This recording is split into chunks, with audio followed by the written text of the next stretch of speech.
যে বান্দাদের উচিত তাদের দ্বারা যে পাপগুলো হয়ে যায় সেগুলো যেন কারো কাছে প্রকাশ না করে। দেখেন আজকে আমাদের মুখের কারণে আমরা আমাদের পাপগুলোকে কিন্তু প্রকাশ করে দিয়ে ফেসে যাচ্ছি। একজন ব্যক্তি যদি পাপ করে আল্লাহ তার সাথে কি আচরণ করে?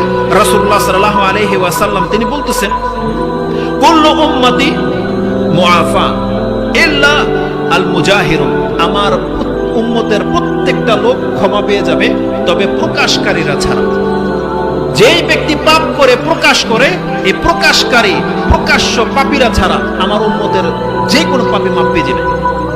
তার মানে যারা গোপনে পাপকে গোপনে রেখেছে, প্রকাশ করেনি, উদ্যততা দেখায়নি, আর এদের চাইতে কত বড় মারাত্মক পাপী একটু আগে শেখ নেশার সম্পর্কে বলেছে না, যারা প্রকাশ্যে সিগারেট খায়, প্রকাশ্যে জর্দা হারাম খেয়ে ঘোরা বেড়াচ্ছে, যারা প্রকাশ্যে নেশা করে, নেশা নিচ্ছে, এগুলো কত বড় পাপ।